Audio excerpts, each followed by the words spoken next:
on a ce que j'appelle l'éducation judéo-chrétienne. Et dans l'éducation judéo-chrétienne, plus tu souffres, plus tu mérites. Rappelez-vous, hein, les premiers seront les derniers, etc., etc. Mais plus tu souffres, plus tu mérites. Donc, si tu veux un bon salaire, il faut que tu le mérites. Donc, dans notre éducation, quand tu rentres tard à 20h, et je suis fatigué, je suis épuisé, ouais, ma pauvre chérie, mon pauvre chéri, tu as une longue journée, c'est normal, mets-toi des pieds sous la table, repose-toi, regarde la télé. Moi, mes parents, quand je pars en voyage plus de 2 fois dans l'année, t'es sûr que tu mérites? Ben, je me le paye, je vois pas où est le problème. Enfin, et quand je suis très, très, très fatigué, là, je mérite mes vacances. «Oh, tu as l'air fatigué, tu devrais prendre des vacances». Ben, parce que quand la dernière fois, j'ai dit que je prenais des vacances, que j'étais en forme, parce que je préfère partir en vacances en forme que partir en vacances épuisé quand même. Il y a un rapport, tu vois, à ça, à l'effort, qui est dans notre habitude, que la nouvelle génération, elle dit: «Mais non, vous êtes juste cons, quoi, pourquoi on devrait souffrir?» Il y a 2 choses que la nouvelle génération, par rapport aux vacances, une phrase, qui m'a bien tapé la tête. Je discutais avec des jeunes et ils me disaient: «Tu sais, aller faire de la plongée, en mer Rouge ou, du ski dans les Alpes, c'est quand même vachement plus sympa à 30 ans plutôt qu'à 60». C'est pas con, ça se tient. Et ils ont rajouté un truc qui est très important. Puis ils me disent: «Tu sais, moi, à 60 ans, je suis pas sûr qu'il y aura encore de la neige et des poissons». Donc de fait, là où nous, on a quand même été beaucoup, alors je dis nous et puis vous êtes encore un peu dedans, mais beaucoup éduqués dans: «Prépare ta retraite, achète-toi une maison» et cetera et cetera. Il y a ce côté, cette culture qui a été très longtemps là. La nouvelle génération, elle dit: «Mais pourquoi? Je suis pas sûr d'avoir une retraite, je suis même pas sûr d'être vivant». Et c'est l'autre point. Pourquoi les 21 ans, c'est une date importante? On grandit jusqu'à 21 ans. Vous savez qu'on est une des seules espèces qui vient au monde pas finie. Et c'est un gros avantage, parce que comme on n'est pas fini, on peut continuer à grandir et à apprendre. Mais la plupart des animaux, vous avez déjà vu des reportages, tu as le bébé la girafe, là, qui se casse la figure de 2,50 m, le pauvre, et 15 minutes après, il faut qu'il marche et qu'il court, parce que de toute façon, il va se faire bouffer. Voilà. Et les buffles et les machins, etc. On est une des seules espèces où, quand on vient au monde, on est extrêmement fragile. Un enfant qui vient au monde, s'il n'a pas des gens pour s'entourer de lui, 2 heures, c'est réglé. D'accord? Mais c'est ce qui nous permet d'apprendre, parce qu'on continue notre développement. Et visiblement, on grandit, donc on se développe jusqu'à 21 ans. À partir de 21 ans, alors des explications diverses et variées, on dit entre 21 et 26, mais a priori ce serait 21 ans. À partir de 21 ans, on vieillit. Désolé. On grandit jusqu'à 21, on vieillit à partir de 21. Ça veut dire quoi qui est très important? Ça veut dire que le développement du cerveau n'est pas fini jusqu'à 21 ans et enregistre des choses nouvelles jusqu'à 21 ans. Et si vous regardez bien, après 21 ans, on change rarement de religion, de goûts musicaux, d'orientation sexuelle, de goût politique. On se fait jusqu'à 21 ans et on vit après avec ce qu'on a acquis dans les 21 ans. Et en fait, pour comprendre les nouvelles générations, c'est très important d'avoir ça en tête. Parce que ce que quelqu'un vit avant 21 ans va le former. Et ensuite, tu vis avec ce que tu es après 21 ans. Un des exemples les plus courants qui est pris dans ces explications-là, c'est le 11 septembre.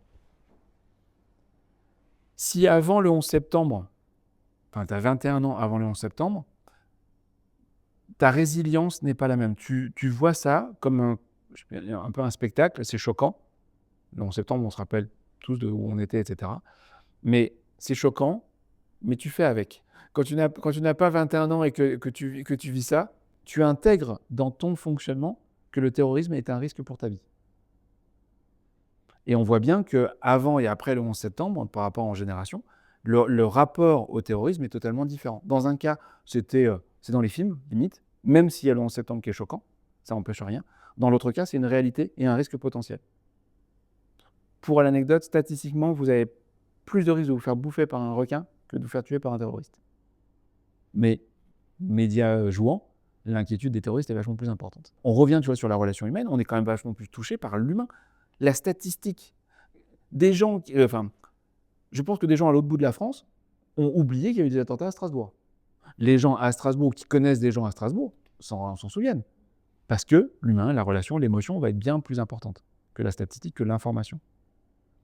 Je commence à vouloir ressouligner une fois de plus l'importance de l'humain dans tout ce qu'on se raconte. Et que tout ce qui va nous concerner après, tout ce qui concerne le management, c'est autour de la relation humaine. Je le mets là en aparté, je reviendrai dessus. Pour beaucoup de gens, manager, c'est obtenir du résultat. Pour moi, le résultat est l'indicateur de votre management. C'est pas pareil. Vous l'avez peut-être certainement vu quelque part un jour ou l'autre, ce panneau qui dit les règles du bureau, règle numéro 1, le chef a toujours raison. Règle numéro 2, en cas de doute, réfère-toi à la règle numéro 1. Ça, on l'a tous vu quelque part. Mets ça dans un bureau aujourd'hui pour voir comment ça amuse les gens. Ça fait rire personne. Et quand je dis 10 ans, je suis large en disant ça, quoi. Donc c'est pour montrer comment les choses évoluent, la perception évolue. Il est plus facile pour les collaborateurs de venir vous demander et de s'appuyer sur vous que de se remettre en question et de grandir. Et à partir du moment où, alors, on revient sur la dopamine, le cerveau humain adore résoudre les problèmes. Donc quand on vient me chercher en me disant « Chef, j'ai un problème », et que je résous le problème, mon cerveau me donne de la dopamine, je suis content, mon équipe me dit « Oh, t'as dit ce qu'il est fort le chef », et moi je pense que je suis la bonne personne à la bonne place, tout le monde est content. Sauf que pendant que je fais ça, je ne fais pas grandir l'autre. Et pendant que je ne fais pas grandir l'autre qui dit bah, « c'est normal que mon chef il soit là pour ça », et d'ailleurs quand il y a un problème je l'appelle et quand il vient, il règle le problème, on entretient tout ce qu'on est en train de raconter. Le rôle des managers, c'est pas d'être le super collaborateur. Le rôle des managers, c'est de rendre les collaborateurs aussi bons que vous quand vous étiez à leur place. Je le répète, le rôle des managers, c'est de rendre les gens aussi bons que vous quand vous étiez à leur place. Puisque tu étais très bien, au lieu d'avoir une Emmanuel, je te mets en chef, comme ça, tu vas faire que tous les autres soient des Emmanuel. Et là, j'augmente ma productivité, mes résultats, je limite les ennuis, etc., etc. Beaucoup trop de gens pensent que leur job, c'est d'aller aider chacun des personnes quand il y a besoin et de multiplier. Sauf que tu ne peux pas te multiplier. On retombe sur le Rambo de tout à l'heure.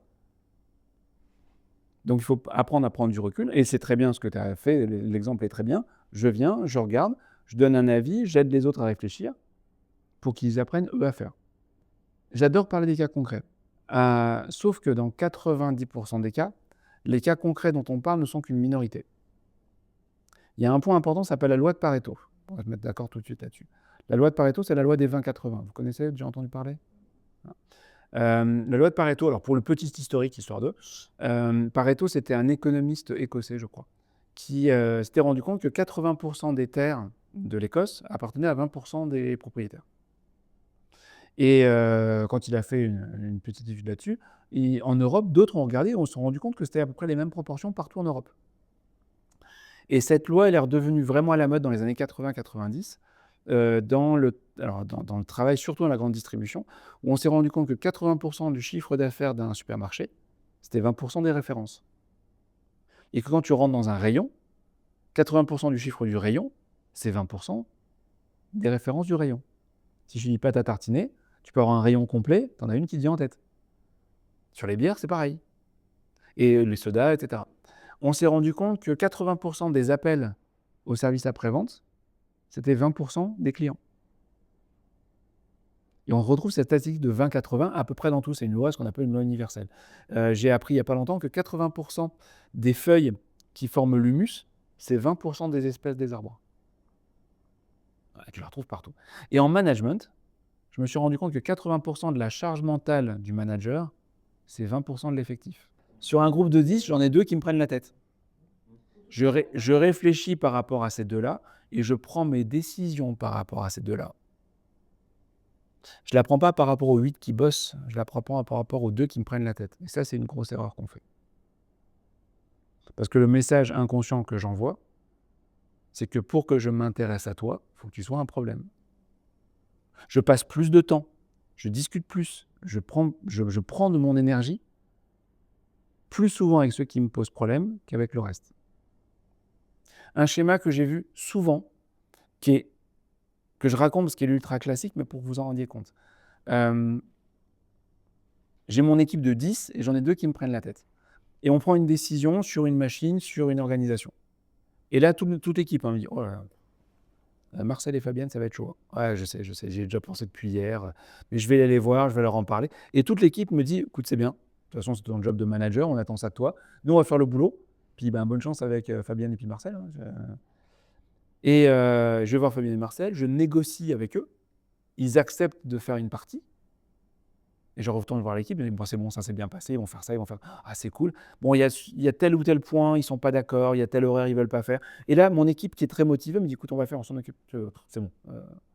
C'est déjà bien. Et moi, je suis content, j'ai une super équipe. J'ai les 8 qui me suivent, qui m'accompagnent. Tôt ou tard, dans les 8, j'en ai un ou l'autre qui vient me voir et qui dit: «Écoute, vu que je fais ça en plus, est-ce que je pourrais avoir quelque chose en plus?» Et là, je suis embêté. Je dis: «Écoute, je sais que tu le fais, merci beaucoup, c'est top, mais je peux pas. J'ai pas les moyens, j'ai pas le budget». Et comme mon équipe à l'éco me dit: «Oui, je sais, t'inquiète, je comprends». Et vraiment, il m'embête pas, hein. Je comprends et tout. Et je me dis que j'ai quand même une sacrée équipe, hein, j'ai de la chance. Et j'en ai comme ça 2-3 dans l'équipe qui sont toujours partants, qui se remettent en question, qui apprennent des trucs nouveaux, qui compensent. Et je peux compter sur eux, c'est top. Puis un jour, ces gens-là, ils viennent me voir, ils me disent: «Écoute, je voulais te dire merci pour tout ce que tu as fait pour moi. Parce que tu m'as montré plein de trucs, j'ai appris plein de trucs, j'ai appris des jobs nouveaux, j'ai pris des responsabilités. Et là, j'ai quelqu'un qui propose de m'embaucher pour tout ça et de me payer pour tout ça. Donc je veux te dire que je vais partir, mais merci, hein, sans toi, j'en serais pas là et tout». Généralement, c'est pas Marcel et Fabienne, hein. Parce qu'à tolérer Marcel et Fabienne et à accepter qu'ils fassent, allez, je vais être gentil, 70% du taf, les 30% qui restent, c'est quelqu'un d'autre qui le fait. Parfois, j'arrive à le répartir sur l'équipe, parfois, c'est juste Bibi. Combien de fois j'ai des gens qui me disent: «Ah bah moi, à 18h, quand tout le monde s'en va, je commence à faire mon boulot». C'est pas normal. «Oui, mais bon, tu comprends, c'est plus facile». Oui, c'est plus facile, mais c'est pas normal quand même. Et ce que j'adore, c'est que si on ramène ça à la maison, vous payez une personne pour le ménage ou pour faire le jardin. Vous avez fait un devis, et cetera. Il va vous faire votre jardin et tout, nickel. À la fin, il vous dit qu'il a pas eu le temps de faire tout ce qui était prévu, parce qu'il a manqué de temps, parce qu'il lui manquait un outil, parce qu'il a pris une pause trop longue et toi tu l'as vu faire ses pauses, et cetera. Mais par contre, il te facture la totalité. Tu dis quoi? On avait un deal, tu devais faire quelque chose en échange de ce deal, tu l'as pas fait, je te paye pas. Pourquoi tous les mois on accepte de payer des gens qui font pas le boulot qu'on leur demande? La réponse est simple, hein, c'est pas votre argent. C'est tout. Ce serait votre argent, ça fait très longtemps que vous auriez pris la personne entre quatre yeux. Et comme c'est pas notre argent, on se paye notre tranquillité. Que pendant une période, encore une fois, il y a le côté régulier et le côté exceptionnel, que pendant une période, quelqu'un soit pas aussi compétent que moi, il vient d'arriver, il est nouveau. C'est normal, tu vas monter en compétence. Et puis il y a des hauts, des bas, il s'est bloqué le dos, machin, etc. Mais là, ce dont on parle, en fait, si vous regardez bien, la plupart du temps, et je vais insister là-dessus, hein, c'est un point très important, la plupart du temps, les problèmes que je traite ne sont pas des problèmes de compétences. C'est des problèmes d'attitude et de savoir-être. Très, très important. On a rarement des problèmes de compétences. La personne qui prend 5 pauses là où les autres en prennent 2, parce que légalement on en prend 2 et que l'autre il y joue avec la loi, c'est pas un problème de compétence. Celui qui fait pas le boulot, sur qui je peux m'appuyer parce qu'il sait bien faire, et celui qui sait moins bien faire, c'est rarement un problème de compétence. Et même si c'est un problème de compétence, je pense que si vous me prenez dans votre équipe tous, je pense que dans 3 mois je sais faire le boulot. Je veux pas être réducteur du tout, mais vous connaissez le métier, vous êtes capable de me l'apprendre. Si je ne suis pas limité particulièrement, et si c'est le cas, c'est pas grave, hein. Si j'ai embauché quelqu'un de limité pour un job qu'il est capable de faire en étant limité, il est où le problème? Il fait le job. Qu'est-ce qu'on fait avec un enfant à qui on demande quelque chose une fois et qu'il l'a pas fait? On demande une fois, on redemande une deuxième fois, on réexplique, mais généralement avec un enfant, à la troisième, on change de ton, on change d'attitude, on change quelque chose.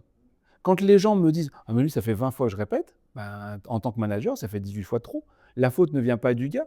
Quand tu dis à un gamin: «Je te préviens, hein, je te préviens, si ta chambre elle est pas rangée, je fous tout dans un sac et je fous la poubelle», et que ça fait la 18e fois, il fait: «Ouais, ouais». Ouais. Si un jour si au moins à la 3e fois tu rentres pas avec le sac à la main, «Oh là, non, non, mais attends, calme-toi, enfin, non, non, mais», bah, c'est mort. Tant que tu menaces, ça sert à rien. Et qu'est-ce que je vois beaucoup trop souvent? C'est qu'on répète 1 fois, 2 fois, 3 fois, 5 fois, et après on arrête de répéter. Point. Le pire dans tout ça, c'est que ça en fait toi-même après derrière. Et toi ou avec ton équipe ou n'importe. Mais je veux juste souligner comment naturellement on fait pas ce qu'il faut. Parce que là, je vous le dis là, mais tout le monde est d'accord en disant: «Ouais, c'est ce qu'on fait», mais on n'obtiendra jamais ce qu'on veut. Encore une fois, je suis pas dans la critique, je suis dans l'analyse, hein. Il y a pas de et si je fais une critique, c'est pour trouver une solution derrière. Il y a beaucoup d'humain dans ce que je dis là. Quelque chose que je veux rajouter, c'est très humain. On est vendredi, il est 16h45. Je vois quelqu'un qui, une fois de plus, ne fait pas ce qu'il. il a pas ses EPI ou n'importe. Enfin, on finit dans 20 minutes, j'ai pas envie d'y aller. Je fais semblant de pas le voir. Oui, mais peut-être que humainement, Ah oui. et si lui, il a vu que tu l'as vu et que tu n'as rien dit, pour lui, tu as toléré. Et si tu as toléré, il recommencera. Et c'est humain. Encore une fois, j'insiste bien, c'est très humain. C'est un truc super important. Quand vous demandez quelque chose à un collaborateur, si vous n'allez pas vérifier qu'il a fait ce que vous lui demandez, vous allez le décevoir. J'insiste là-dessus parce qu'il y a cette phrase très importante qui est la confiance n'exclut pas le contrôle. Et pour beaucoup de gens, contrôler, c'est manquer de confiance. Moi, j'ai vérifié des dizaines et des dizaines et des dizaines de fois que quand tu ne contrôles pas, tu ne respectes pas le travail de l'autre. Si c'est important, tu vas vérifier. Si tu dis non, c'est bon, je te fais confiance, c'est que c'est pas assez important en fait. Et qu'en fait, qu'est-ce qui est important, qu'est-ce qui n'est pas, c'est moi qui l'estime. Donc lui, il a bossé sur un truc, tu peux venir voir, non mais c'est bon, je te fais confiance. Non, c'est j'ai pas envie de faire mon boulot en fait. Et que lui, il va se dire, bah en fait, tu contrôles pas, qu'est-ce qu'il va faire? Puisque c'est pas important. Il ne le fera plus. Donc ça m'a fait surpris de, tu viens vérifier? Ben bien sûr, comme c'était prévu. J'avais pas prévu de le faire, mais donc je dois vérifier. Et les 2 fois où j'ai oublié de vérifier, à la 3e, c'était le bordel. Systématiquement. Donc quand c'est le bordel et quand c'est pas bien fait, c'est pas lui qui a déconné, c'est moi qui n'ai pas fait ma part. La conclusion, c'est que les gens ne font pas ce qu'ils veulent ou ce qu'ils aiment, ils font ce sur quoi on les contrôle. C'est très réducteur comme phrase, mais c'est une vérité absolue. Pourquoi les gens respectent les limitations de vitesse? S'il n'y a pas de radar, ils ne respectent pas. Si tu ne contrôles pas, c'est pas suivi. C'est très humain. Parce qu'on a plein de raisons, parce qu'on n'a pas envie, parce que c'est pas le moment, parce qu'on est fatigué, parce que tout ce que tu veux. Mais si je sais que je suis contrôlé, je fais. Le meilleur moyen d'avoir des gens qui suivent une formation avec beaucoup d'attention, c'est quand avant la formation, tu leur dis, et à la fin, tu viendras me raconter. Ou à la fin, j'ai un questionnaire pour toi. Il y aura un examen. Oh putain. Si tu ne me dis pas que derrière, il y a un contrôle, j'y vais en dilettante, différemment. Dès que tu me mets un contrôle derrière, ma concentration ne sera pas la même. Mais j'insiste beaucoup sur ce point, parce qu'on a une tendance à faire confiance qui est très, très, très, très mal placée. Qui aime les interrogations surprises? Donc, je te demande de faire un truc, et là, bim, surprise, je contrôle. Tu ne m'as pas prévenu, je ne vais pas aimer. Tu m'as prévenu, ben, je m'y attends. Tu te fais flasher par un radar automatique qui était annoncé. Tu te dis quoi? Je m'en veux à moi. J'ai déconné. Ouais.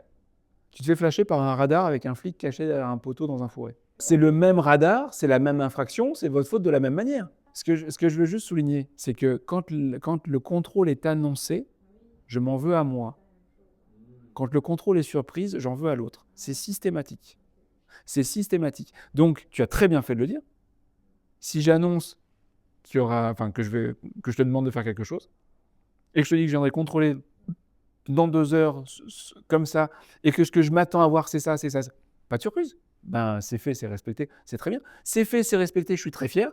Et je dis, hey, t'as vu que je l'ai fait, hein? Et t'as intérêt à me dire, oui, super, merci beaucoup. C'est pas fait, ben, je regarde mes chaussures et je me tais. Mais si j'annonce pas le contrôle et que je viens sans prévenir, l'autre peut mal le prendre. Ben, c'est bon, tu me fais pas confiance? Si, mais je voulais voir que c'était fait. Ben, donc tu me fais pas confiance. Donc l'annoncer est vachement important. Et c'est une phrase extrêmement importante parce que, encore une fois, on fait les choses à l'envers. Et là, je suis désolé, je vais te montrer un truc que tu n'as pas bien fait pendant 4 mois. Et ça va te poser un problème plus tard.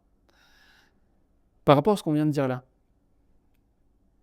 quand j'attends quelque chose de mon équipe, très très très je vais faire dans l'autre sens. J'ai un nouveau collaborateur qui arrive. Il vient d'arriver dans l'entreprise, il est tout neuf, il est tout jeune, il est sympa. Et comme il est sympa, alors je lui explique son boulot, je lui explique plein de trucs, et je veux être cool. Donc je le laisse faire. Et j'utilise 3 phrases qu'il vous faut bannir absolument. Ça, pareil, ça vous met dans un coin de la tête. 3 phrases à ne plus jamais utiliser. Est-ce que c'est clair? Est-ce que tu as des questions? Si tu as un problème, tu viens me voir. Est-ce que c'est clair? Le te dit oui, oui. Bon, ça ne montre pas qu'il a compris. Ça montre qu'il pense qu'il a compris. Est-ce que tu as des questions? S'il a compris, il n'en a pas. Moi, ça me rassure, mais j'ai toujours pas vérifié qu'il avait compris. Et le pire, si tu as un problème, tu viens voir. Je vous rappelle ce qu'on a dit tout à l'heure. Je suis en train de confirmer que je suis là pour résoudre tes problèmes. Et j'entretiens ce truc-là qu'on ne veut pas. Et donc, l'erreur qu'on fait, c'est de dire, bon, on observe, si tu as un problème, tu viens me voir. Et l'autre, il fait. Il fait ce qu'il pense bien, comme il pense qu'il faut faire. Sincèrement. Ou au mieux, ou n'importe. Mais sincèrement, dans tous les cas. Et puis là, je me rends compte que ce qu'il fait, c'est pas vraiment ce que j'attends. Mais bon, je veux être cool, je veux lui laisser une chance de se rattraper. Donc je dis rien. S'il fait quelque chose, c'est qu'il pense qu'il le fait bien. Et si on lui dit rien, ça confirme que ce qu'il fait est bien. Donc lui, il continue sur l'erreur que je viens d'observer, sans s'en rendre compte du tout. Et à un moment, l'écart entre ce qu'il fait et ce que j'attends, c'est plus possible, là, ça va pas. Et là, je lui tombe dessus pour lui dire, écoute, ça va pas du tout. Comment ça va pas du tout? Il y a ça, il y a ça, mais ça fait des mois que je fais. Non, mais c'est pas possible. Et là, j'ai rien dit avant parce que je voulais être sympa. Et en fait, c'est là où je deviens pas sympa. Et on fait tous ça. On devrait tous faire l'inverse. Je t'explique c'est quoi ton boulot. Et toutes les 2 heures, tu viens de me raconter ce que tu as fait, ce que tu vas faire. Putain, Manu, c'est une psychopathe, quoi. Ouais, mais surtout, lui dis pas, elle va mal le vivre. Et toutes les 2 heures, je te raconte. Et comme tout se passe bien, où je corrige 2-3 trucs, si c'est pas bien, je corrige, excuse-moi, j'étais pas clair, c'est plutôt aussi, il fait bien. Et au bout de 3 jours, je dis, écoute, c'est pas la peine que tu viennes toutes les 2 heures, viens me voir fin de matinée, fin de journée. Parce que franchement, ce que tu fais comme boulot, c'est top, continue comme ça, on fait 2 points dans la journée. L'autre, il ressort, il a pris 2 cm. Il a gagné ma confiance. Ça se passe bien, ou je corrige 2-3 trucs. Et au plus bout d'un moment, je dis, écoute, viens me voir une fois par journée. Tu préfères quoi? Fin de matinée, fin d'après-midi? Non, fin d'après-midi, c'est bien. Parce que franchement, c'est un vrai plaisir. T'as compris plein de choses, c'est top. Une fois par journée, ça me paraît bien. Il a encore pris 2 cm. Parce qu'il fait les choses bien, et j'ai pas besoin de l'engueuler. Et au bout d'un certain temps, je dis, bon, on fait un point 2 fois par semaine, et on est dans le rythme de travail. Mais en fait, on fait l'inverse. On veut être tellement sympa qu'on le laisse faire tout et n'importe quoi. Il y a très peu de chances que le collaborateur, par télépathie, fasse exactement ce que vous attendez. Et au contraire, il faut être très précis. Ma fille a 13 ans. Quand elle invite des copines à la maison, je ne dis pas hey, « faites comme vous voulez, si vous me cherchez, je suis à côté. » Je dis « voilà les règles du jeu aujourd'hui. Si elles sont respectées, vous aurez le gâteau à la fin, sinon, vous n'en avez plus jamais. » Et dès qu'il y a un début de dérive, je sors la tête et puis je dis « non monsieur, c'est rien, c'est pas... » Voilà, parfait. Et à la fin, je leur dis « voilà le gâteau, vous êtes super, vous êtes adorables. Quand les parents viennent, vraiment, votre fille, elle revient quand elle veut. » Mais parce que j'ai expliqué les règles avant. Sinon, il y a de grandes chances que j'aille régulièrement dans la chambre pour dire « arrêtez de sauter, arrêtez de crier, à baisser la musique, et machin. » Et je passe mon temps à râler sur elle. Si je mets les règles au début, c'est vachement plus simple. La crise de la quarantaine, cinquantaine ou autre, parce que ça bouge maintenant, ça varie tout le temps. Il y a 2 phrases que j'aime beaucoup qui s'associent. Une qui dit « il faudrait 2 vies, une vie pour apprendre et une vie pour vivre ». Et il y a une deuxième phrase qui est associée, que je trouve magnifique, qui dit « on a 2 vies. La deuxième commence le jour où tu te rends compte que tu n'en as qu'une. » Ça marche? Je pense que la crise de la quarantaine, cinquantaine ou autre, elle apparaît à ce moment-là. Quand tu te dis « mais en fait, la vie que j'ai, c'est pas la vie que je veux. J'ai appris suffisamment de choses pour dire voilà ce que je veux pour le reste de ma vie. Stop, maintenant ça suffit, je bascule à autre chose. » Et on choisit les choses autrement. Comme c'est la crise de la quarantaine, qu'on a des amis, qu'il y a plein de choses, les gens le comprennent quelque part. Tu changes de voiture, tu changes de femme, et tu as tes amis qui disent « ouais, mais c'est normal, c'est la crise de la quarantaine. » Et quelque part, on te soutient dans tout ça. Tu perds des potes, mais tu en as d'autres qui restent là. Et tu vis ta vie après de ce que tu voulais, c'est très bien. Tu as changé ton style vestimentaire, je dis, tu as changé de voiture, tu as changé plein de choses. Et tu vis la vie que oui, c'est super, top. C'est un choix, et tu es accompagné par la plupart des gens qui t'entourent. Il y a une autre crise aussi importante que celle-là, qui est l'adolescence. Avant l'adolescence, tu es un enfant, on s'occupe de toi, on s'occupe de tout, et tu vois arriver à l'horizon là, tout un univers qui franchement te fait peur. Quand tu es un enfant et que tu vois ce qu'on attend de toi en tant qu'adulte, je pense que la plupart du temps, tu as peur. Et c'est quoi le soutien qu'on apporte aux enfants à ce moment-là, dans cette crise-là, où j'aimerais rester enfant, mais je veux être adulte, je veux ma liberté, mais en même temps, je ne veux pas quitter papa, maman, enfin, c'est super compliqué. Quel est le support, le soutien qu'on apporte en permanence? Passe ton bac d'abord. Point. Tout le reste, c'est des conneries. Mais la fille qui me plaît, je ne veux pas en entendre parler. Je voudrais devenir footballeur professionnel. Arrête tes conneries.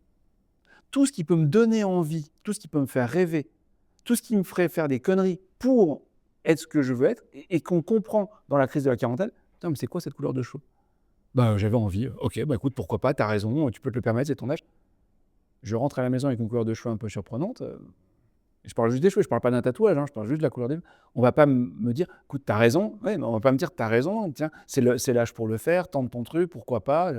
Non, je vais d'abord me faire défoncer par mes parents. Il n'y a aucun soutien à ce moment-là.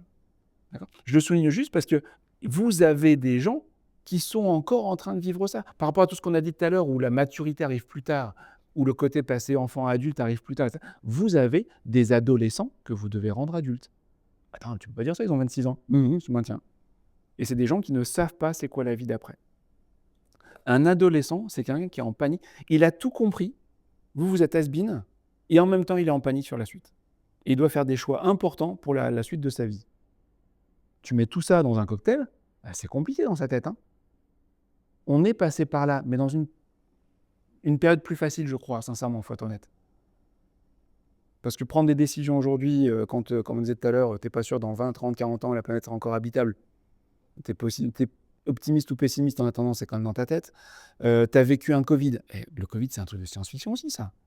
Bah non, et c'est pas fini. Les restaurants ne se sont pas toujours remis. Pas tant que ça. Les restaurants ne se sont pas remis. Les gens vont moins au restaurant qu'avant.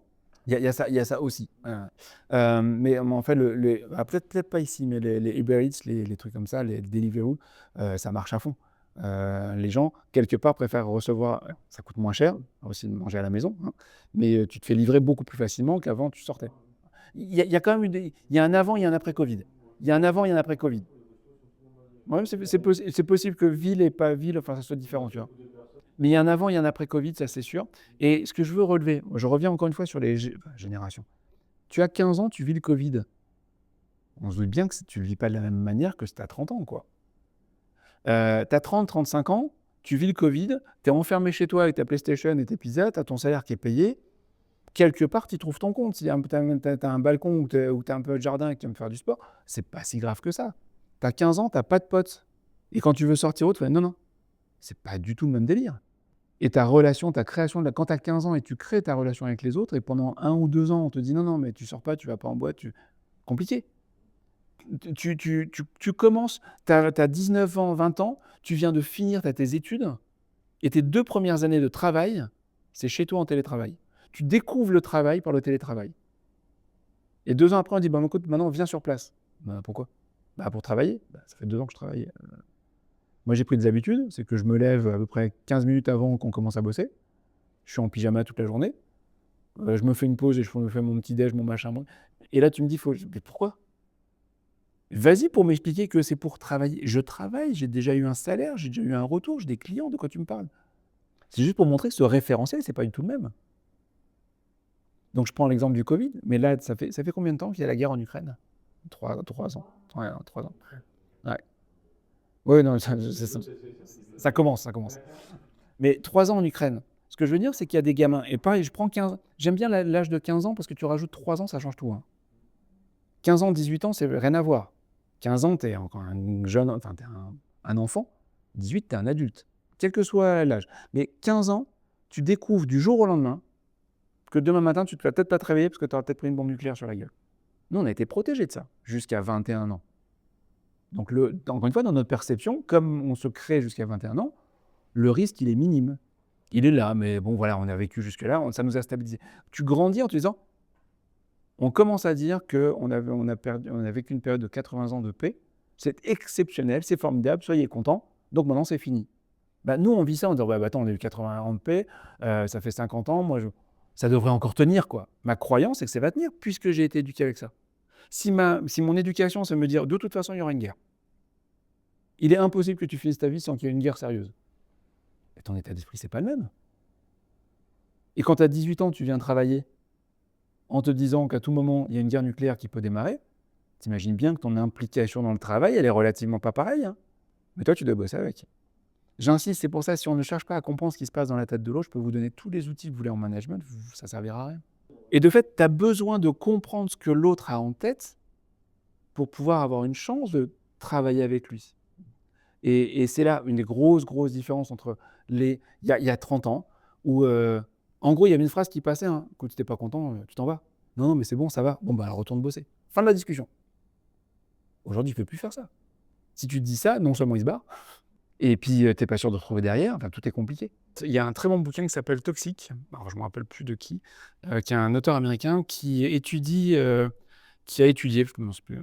l'obésité comme une maladie et en cherchant le patient zéro et l'origine et cetera et j'ai appris plein de trucs dedans, principalement les premières études en fait, aux États-Unis, il y a un président, alors je sais plus c'est lequel, mais il y a un président qui a eu une attaque cardiaque et c'est le premier qui a demandé à faire une étude sur les raisons des crises cardiaques et de la sienne en particulier et ce qui ressortait, c'était le sucre et à partir de là, le lobby du sucre a tout fait pour, travailler l'image du sucre et c'est à partir de là où on a orienté sur le gras, c'est pas bien.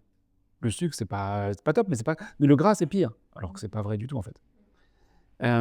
Parce qu'il y a pas de lobby du gras, alors qu'il y a un lobby du sucre. Donc il y a personne pour défendre le gras et ce qui ressort du bouquin, je la fais vraiment très courte, mais c'est intéressant. Avant la guerre froide, les États-Unis fabriquaient beaucoup de céréales, beaucoup de maïs, pardon. Ouais et ils fabriquaient beaucoup de maïs et ils en balançaient une bonne partie, ils en vendaient une bonne partie à la Russie et au moment de la guerre froide, arrêt de la Russie, de l'achat de maïs et se retrouvent avec énormément de maïs parce qu'ils subventionnaient ça en plus. Énormément de maïs et ils se sont dit: «Si on arrête, ça va s'effondrer», donc ils ont subventionné, les paysans qui faisaient du maïs. Donc ils avaient beaucoup de maïs, mais qu'ils ne pouvaient pas écouler et à ce moment-là, il y a un gars qui a réussi à sortir du sucre de ce maïs. C'est du sirop de glucose, ça s'appelle. C'est pas vraiment du sucre, c'est du sirop de glucose. Donc ils ont réussi à utiliser ça pour faire du sucre, c'était pas mal. Maintenant, il fallait l'écouler et un des leviers de cet écoulement, c'est McDo. Ils ont négocié avec Coca, d'abord, pour dire à Coca: «Est-ce que vous pouvez pas mettre du sucre dedans?» et Coca se retrouve avec du sucre vraiment pas cher, à mettre dans le Coca, donc une meilleure marge et cetera, très content et donc ils ont réussi à écouler le stock de maïs en faisant du sucre qu'ils écoulent dans le Coca. Première chose qui m'a marqué, ils avaient interrogé un cadre de chez Coca, il disait: «Il y a un avant, un après. Le sirop de glucose ne remplit pas les capteurs de satiété». Et il disait: «Avant le sirop de glucose, tu buvais une petite canette une bouteille de Coca, le sucre te coupe l'envie d'en boire un deuxième. Comme tu as bouffé 3 ou 4 carreaux de sucre, quoi et depuis le sirop de glucose, tu le vois bien, des gamins qui boivent 1 litre, 1 litre et demi, parce que tu as pas cet effet. Donc déjà, il y a un gros problème là-dessus et le deuxième élément, ensuite, c'était comment écouler tout ce Coca et là, il y a un accord qui est passé avec McDo pour que McDo écoule, des quantités plus importantes. Bon, il y a toute une histoire avec un marketeur qui développe les portions normales et puis les portions, les XL et les machins et cetera et pareil, encore une fois, aux États-Unis, je ne sais pas si vous êtes allés aux États-Unis, le XL de chez eux, c'est pas le XL de chez nous, quoi, hein, le XL de chez nous, c'est leur standard. Donc quand tu ressors avec un Coca, tu as un truc, mais ouais, c'est pas loin. Non, c'est pas un gallon parce que c'est presque 2 litres et demi ou 3 litres, mais tu as bien 1 litre, tu as c'est énorme. Tout est énorme là-bas et donc bah, tu te retrouves à boire de manière très régulière, au moins du Coca, mais tu retrouves ce sucre pas très cher dans à peu près tout et encore une fois, c'est un sucre qui déclenche pas l'insuline, c'est un sucre qui ne fait pas de satiété, donc c'est un sucre que tu consommes en grosse quantité et l'épidémie d'obésité aux États-Unis viendrait de ce sucre-là, qui a été interdit en Europe très longtemps et qui commence à arriver. Donc je raconte juste ça pour dire quand vous regardez sur certains produits, si vous voyez apparaître sirop de glucose, évitez-le. Évitez-le. Le sucre de canne, et cetera, c'est pas une mauvaise chose, en quantité. Au Mexique, l'eau est plus chère que le Coca et au Mexique, les croyances mexicaines font que les mamans mettent du Coca, pas du zéro. C'est pas que le zéro est mieux, hein, c'est qu'il y a moins de sucre dans le zéro, il attaque le cerveau, il attaque pas les reins, mais c'est pas mieux. Ils mettent du Coca dans les biberons des bébés. Parce que c'est, plein de vitamines, parce qu'il y a du sucre, parce qu'il y a plein de trucs, donc limite c'est mieux que le lait maternel. Coca. Bah, il y a un peu les 2 en fait, voilà. C'est comme les épices dans la Réunion, bah, c'est la coque qui donne envie. Non, mais il y a plein d'endroits où tu trouves plus facilement du Coca et quelque part, d'ailleurs, on te le dit, tu as moins de risques en buvant du Coca dans la plupart des pays qu'en buvant de l'eau dans la plupart des pays. Bah, c'est pas normal. Je prends l'exemple du Coca parce que pour moi, c'est un bon exemple. C'est pas le produit qui fait la réussite d'un produit, c'est les équipes qui le portent. Coca, pour moi, c'est un bon exemple. C'est un poison et les gens en consomment, hein, je veux dire, je peux pas, mais c'est un poison que tu trouves dans tous les supermarchés. C'est pas le produit en lui-même qui a fait que ça a cartonné. C'est la manière dont ça a été, porter. Alors, c'est une demi-légende, parce que c'est pas complètement vrai, mais vous savez que aujourd'hui, pourquoi Noël, c'est rouge et blanc? C'est parce que c'est Coca qui a relancé le marketing. Parce qu'on dit que c'est eux qui ont inventé, c'est pas vrai. Ils ont retrouvé. Enfin, ils ont réutilisé le Père Noël qui, à un moment, était plus dans des tons de vert et qui est redevenu rouge et blanc pour Coca. C'est le marketing, c'est la pub. Euh, J'aime à dire qu'il y a des produits donc portés par des équipes, Coca par exemple, et d'autres produits. Euh, Apple, on sait que Steve Jobs, il a quand même un impact par rapport à ça.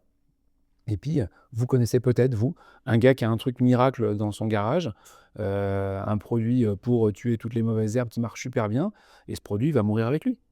Parce qu'il a beau avoir le produit, s'il n'y a pas les gens pour le porter, le développer, le faire connaître.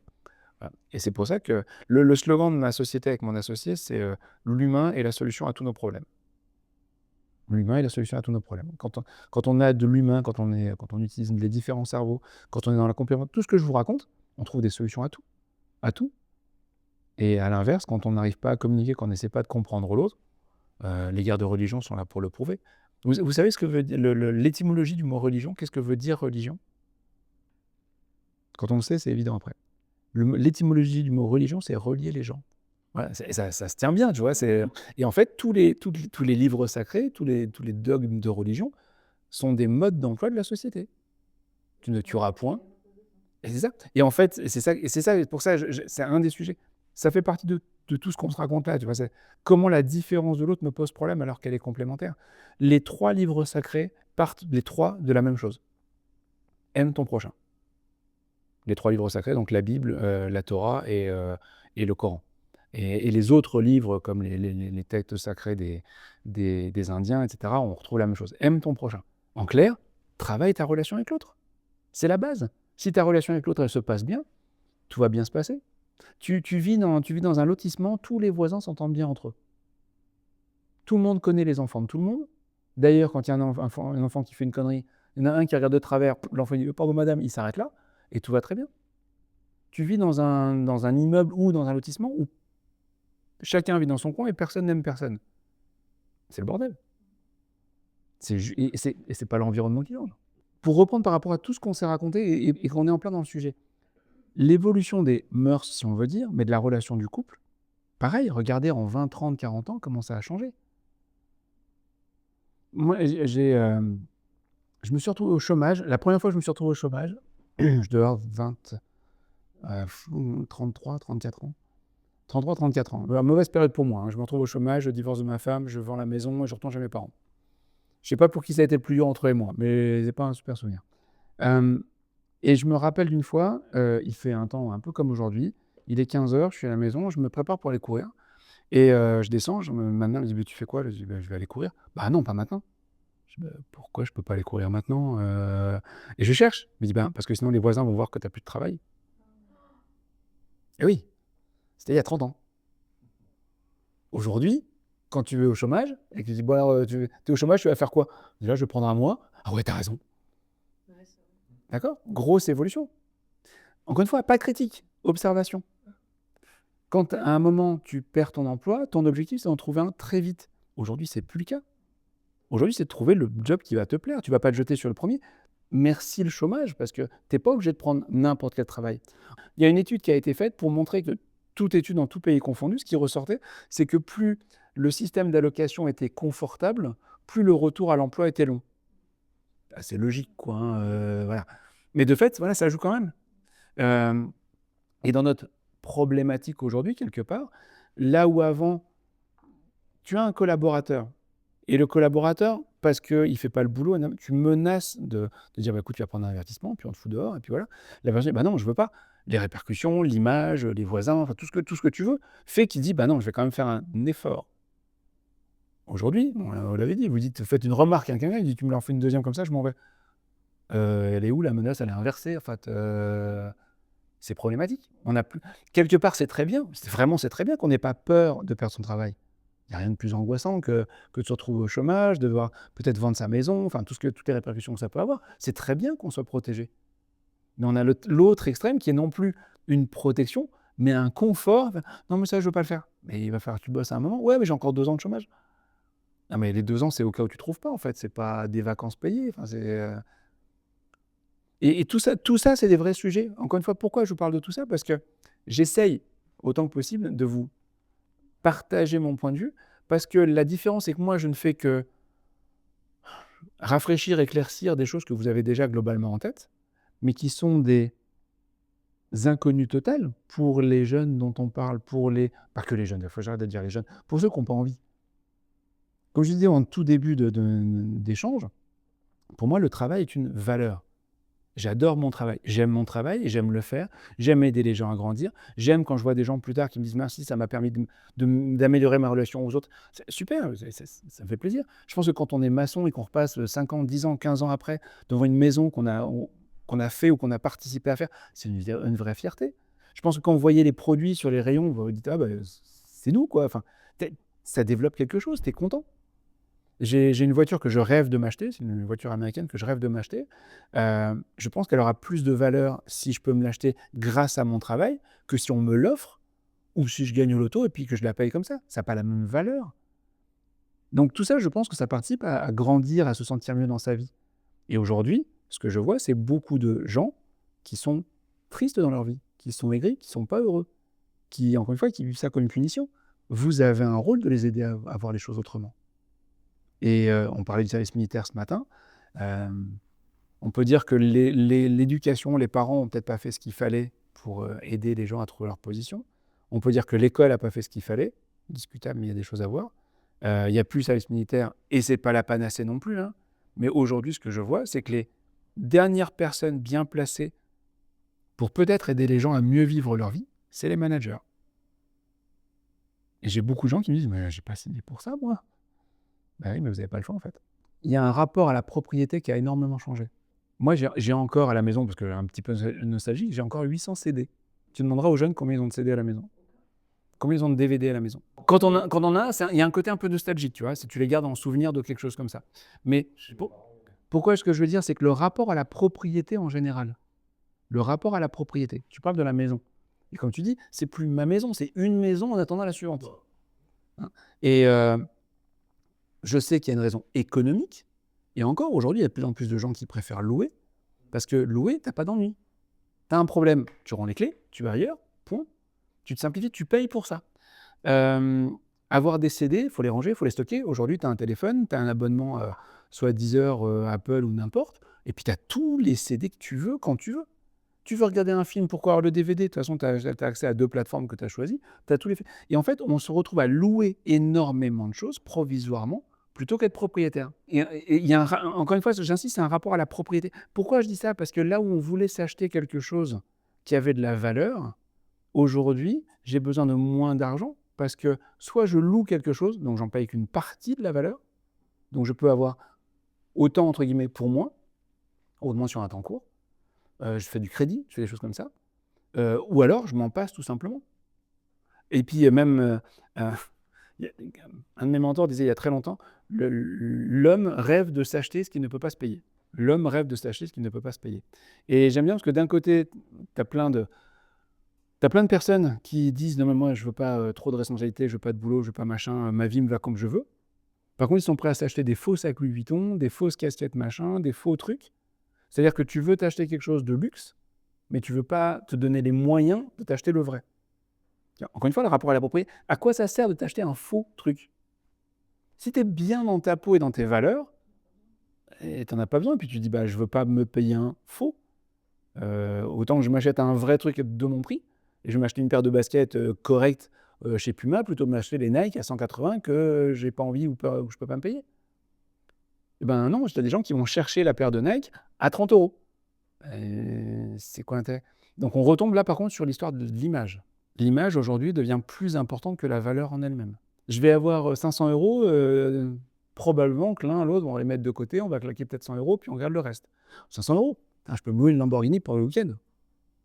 Et après? Oui, mais j'ai posté sur les réseaux, j'ai fait le tour du quartier avec les copains, je l'ai roulé, oui, mais c'est une question de valeur et d'expérience personnelle. Et quelque part, probablement qu'il y a une opposition entre ce que je veux vivre et ressentir maintenant, par rapport à ce que je veux posséder pour plus tard. Et le rapport, et je disais tout à l'heure, le rapport avec le côté, il faut souffrir pour mériter quelque chose. Ben non, je veux de l'émotion immédiate maintenant. Pourquoi je souffrirais pour en profiter plus tard? Non, mais si tu veux une Lamborghini, attends d'avoir les moyens de te la payer, ben je l'aurai jamais. Bah, c'est pas grave. Ah non, j'en veux une. Et si t'as pas les moyens, bah je vais la louer. J'oppose pas les valeurs, je vous montre juste les modes de fonctionnement qui sont en train d'évoluer. Je pense qu'il y a pratiquement dans toutes les entreprises 4 générations différentes. Si on regarde bien, il y a 4 générations et je pense qu'on va revenir à 5 générations parce qu'on est en train de rallonger la date de la retraite, donc il y a des anciens qui restent plus longtemps. Et on a une nouvelle génération qui est en train d'arriver doucement mais sûrement. Je pense qu'on va parler d'une génération post-Covid dans pas longtemps. Parce qu'encore une fois, des gamins qui avaient 15-16 ans au moment du Covid, là, ils sont en train d'arriver sur le marché. Ils vont avoir 20, 21, 22 ans. Donc, c'est encore un mode de fonctionnement différent.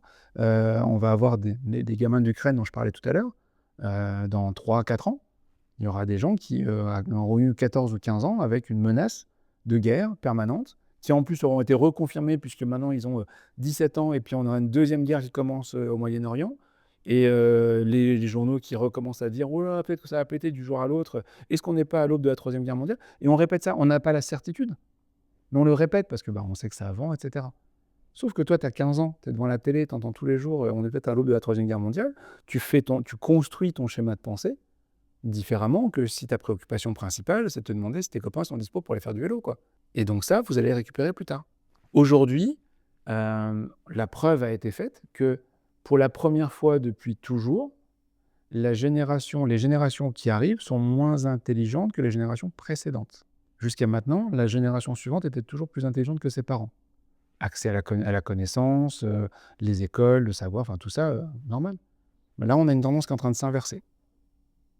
Parce que les réseaux en font partie, moins de concentration, moins de capacité d'apprentissage, de rétention de l'information, moins d'envie d'effort, plus de facilité pour tout obtenir. Tout ce qu'on est en train de raconter, pourquoi être riche alors que finalement, avec un job correct et puis un peu d'aide et puis un peu de... Aujourd'hui, rencontrer quelqu'un qui a 35 ans et qui vit en coloc, c'est moins surprenant qu'il n'y paraît. Pourtant, quand tu croises un pote dans vos amis, dans vos contacts à 35 ans qui vous dit « Ah bah je suis en coloc » et des potes, c'est peut-être temps quand même que tu grandisses, mec. Ben non. Pourquoi? Vous avez de plus en plus de gens autour de vous, probablement, qui vous disent que finalement, ils ne veulent pas d'enfants. Ça commence à apparaître de plus en plus. Il y a une partie qui est liée à la raison économique. Moi, je pense surtout aussi, c'est lié à tout ce qui est la responsabilité qui est liée à un enfant.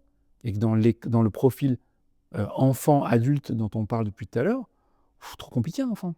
27, 28 ans, des couples qui ne veulent pas d'enfants particulièrement parce qu'ils veulent profiter de la vie, profiter de ce qu'ils ont envie, partir en voyage quand ils veulent. C'est des choses qu'on voit apparaître de plus en plus. Donc il y a encore une évolution dans les mentalités. Encore une fois, j'explique tout ça parce que c'est juste de comprendre avec qui vous allez devoir travailler. Et ce ne sont pas. Et quand on disait il va falloir vous adapter à eux parce que ce ne sera pas le contraire, je suis en train de vous confirmer quand même que vous avez plus de chances de les comprendre que le contraire.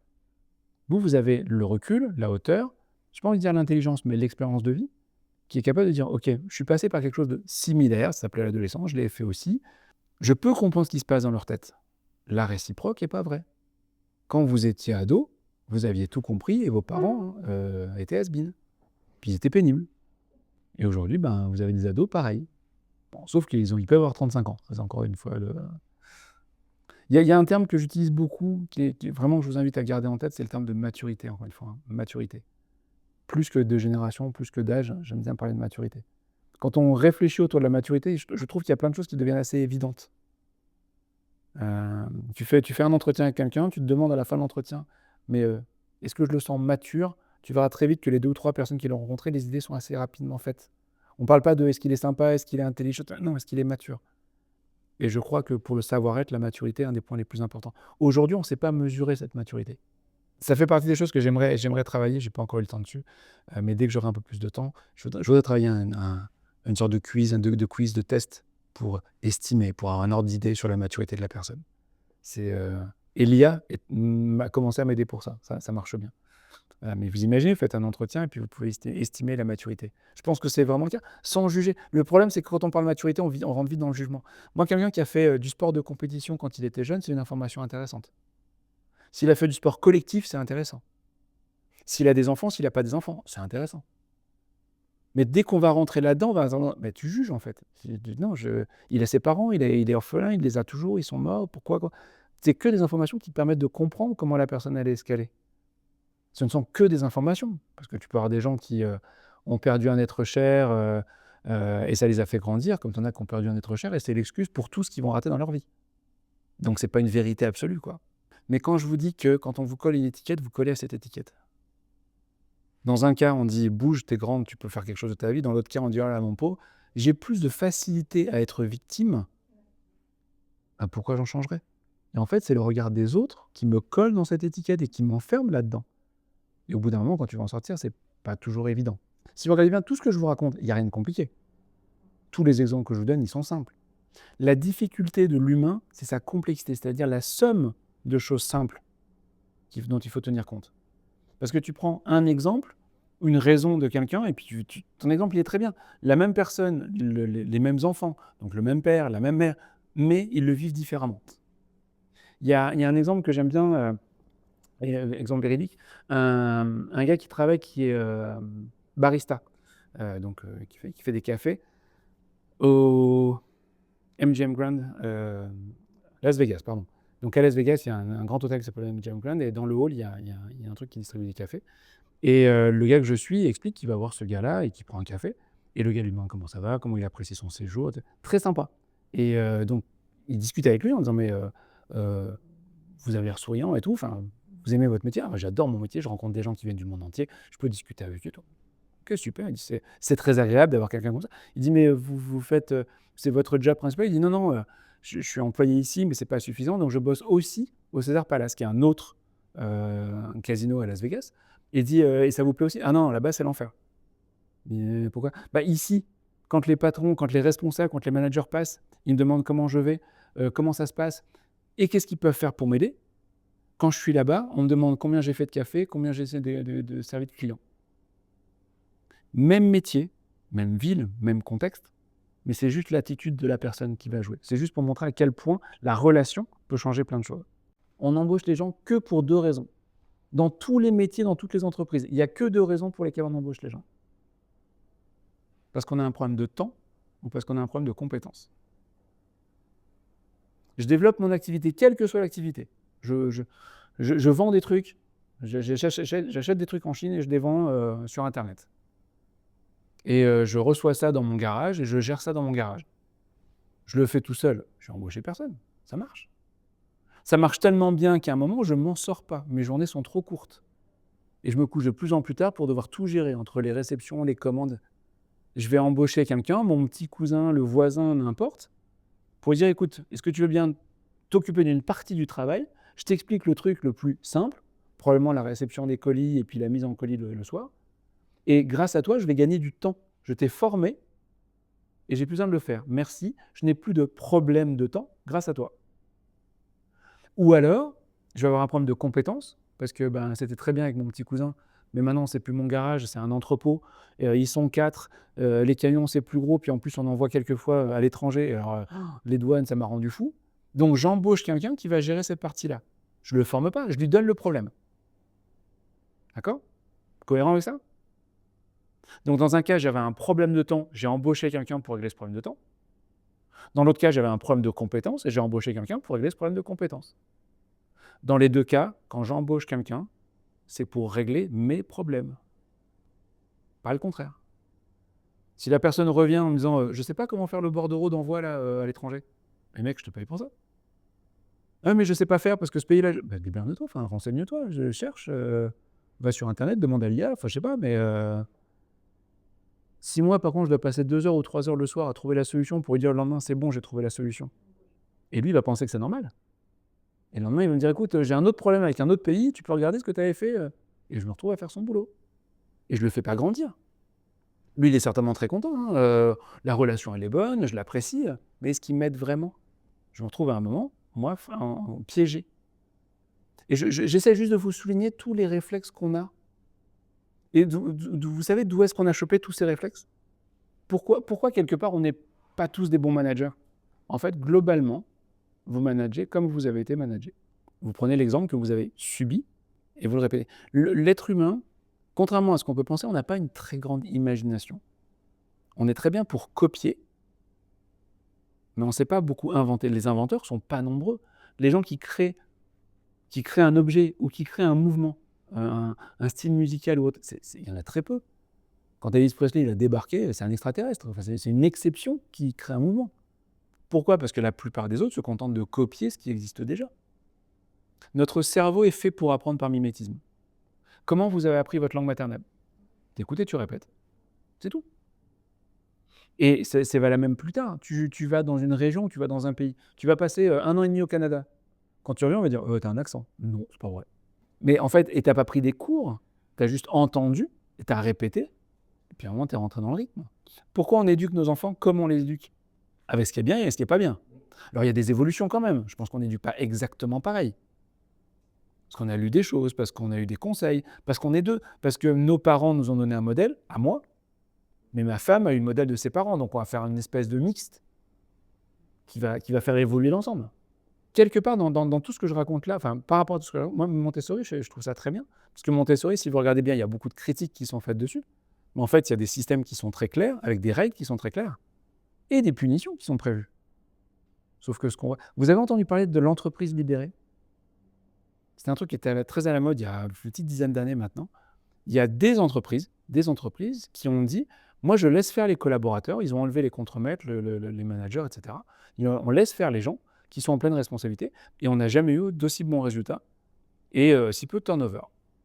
Et la presse s'est jetée là-dessus pour aller voir les quelques entreprises qui faisaient ça, et avec des gens qui disent, bah oui, bah moi je viens, je sais ce que j'ai à faire, je le fais, je n'ai pas besoin qu'on me contrôle, etc. Et c'est génial, il faut laisser faire les gens, il faut laisser faire les gens. Il y en a d'autres qui ont fait ça, c'était une catastrophe. Parce qu'en fait, ce qu'ils ont oublié de dire, c'est qu'ils mettaient des règles en place très précises, très strictes. Voilà ton cadre, tu es responsable de ça. Le boulot est fait, le client est content, bravo. Il n'est pas content, tu dégages. Tu as une sanction, et c'était une sanction assez radicale, claire. Ils ont juste joué le côté on laisse faire les gens. Non, on a créé un espace de liberté. J'insiste là-dessus. Quand on crée un cadre, on crée un espace de liberté. Un des meilleurs exemples pour moi de règles du jeu, c'est le code de la route. Le code de la route ne vous oblige pas à aller quelque part en particulier. Le code de la route vous permet, en respectant le code, d'aller où vous voulez, en respectant le code. Une règle d'entreprise, de fonctionnement, ça ne doit pas dire qu'est-ce que tu dois faire et comment tu dois le faire. Le code de la route vous donne des informations, mais ne vous dit pas où vous devez aller. Encore une fois, j'insiste. Il vous dit juste comment vous y allez. Donc là, pareil, je vais donner des consignes à quelqu'un. Comment tu dois gérer telle machine, comment tu dois gérer telle entrée, tel stock. Après, tu fais comme tu veux, tant que c'est respecté, tant que le cadre est respecté. Et je peux laisser une certaine liberté à la personne. Si par contre, j'enlève toutes les libertés à quelqu'un et que je vous dis exactement quoi faire, quand faire, comment faire, si je vous enlève toutes vos libertés et que vous n'avez plus de choix, que vous devez juste faire ce qui est prévu, comment vous allez vivre votre quotidien, à votre avis? Comme un robot, c'est une bonne expression. Je ne l'avais pas, c'est comme un robot. Est-ce que tu penses que tu vas t'épanouir dans ton métier? Je crois que la vraie liberté, c'est le choix. Quel est ton plat préféré? Tu as droit à un préféré. Allez, Choucroute.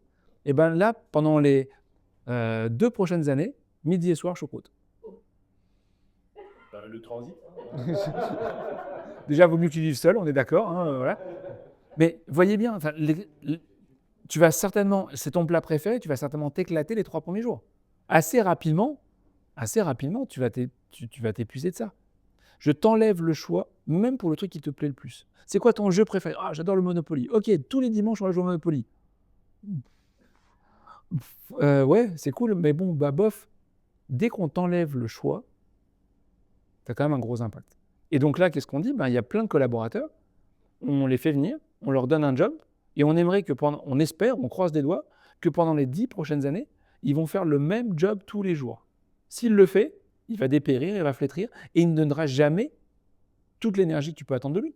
Mais c'est pour ça qu'il faut varier, il faut changer. Pareil, c'est une observation personnelle, je ne vais pas en faire une vérité absolue, mais je me suis quand même rendu compte que la plupart des situations où j'avais des gens dont le réflexe c'est de dire combien je gagne en plus, la plupart du temps, ce sont des gens qui n'ont pas une reconnaissance régulière de leur travail. Un exemple très simple. J'ai quelqu'un qui fait bien son boulot. Il fait bien son boulot. Et il me dit, t'as vu, j'ai bien fait mon boulot. La plupart du temps, la réponse, oui, c'est normal, t'as payé pour. Il fait mal son boulot. On lui tombe dessus en disant, mais attends, tu te fous de ma gueule ou tu fais bien? Donc, en gros, c'est on me dit que c'est mal ou on me dit que c'est normal. On ne me dit pas assez que c'est bien. Et quel est le seul moyen de savoir que je fais bien mon travail? C'est parce que visiblement, je suis payé tous les mois. Et quel est le meilleur et le seul moyen de savoir que je fais mieux mon travail? Le salaire d'augmentation. Là, je mesure la progression.